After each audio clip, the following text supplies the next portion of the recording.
What's up guys, Action Gaming here. So we're here to predict the game between Sacramento Kings versus Denver Nuggets. So let's go.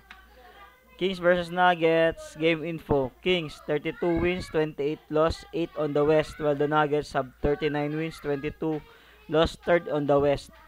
So the game will happen Wednesday, March 5, 2025 at 9 p.m. Eastern Time, which is 10 a.m. March 9, 2025 in Manila.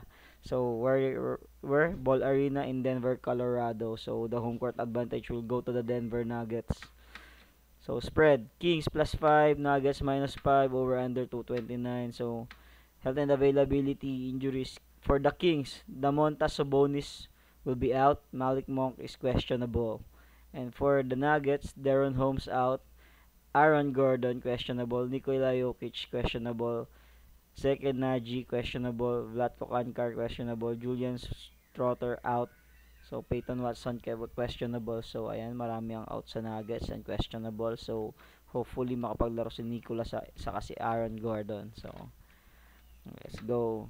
So for the momentum, Sacramento Kings have triumphed in their previous 4 games. So ayan, 4-game win streak ang ating Kings. The Kings have 7 wins and 3 losses in the past 10 games. While the Denver Nuggets suffered a defeat in their last game yun kontra sa Boston yun. Kung hindi ako magkakamali, sa Nuggets tayo doon. So the Nuggets won the most recent matchup between these teams. A 132 to 123 victory was registered against the Kings at Ball Arena. The Nuggets have won 7 and lost 3 of their previous 10 contests. So, looking at the momentum, yung Kings na may momentum talaga for 4 games na nasa streak sila. Pero, they are facing the Nuggets here. Talagang malaking bagay yung kawalan ni Malik Monk. So, walang sasagot sa opensa ni Jokic. So, for me, Nuggets -5. Bakit? Si Monk tuloy, wala si Sabonis.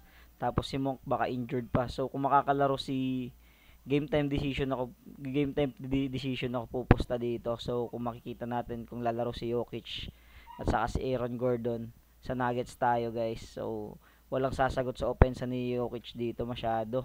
Dahil nga wala si Demontas Sabonis, laking bagay nun. So kahit na andyan si Jonas Valanciunas, malaking bagay pa rin si Demontas Sabonis. Si Demontas Sabonis. So for me, Nuggets -5 doon tayo. Nuggets -5. So ayan guys. If you are kung nagugustuhan niyo yung ating pinaggagawa dito, please like and subscribe our channel. So ayan. So kung magsusugal kayo, please lang, bet in moderation. Unahin yung mga bills, unahin yung pamilya. So mas importante yun. Yun lang guys. Thank you.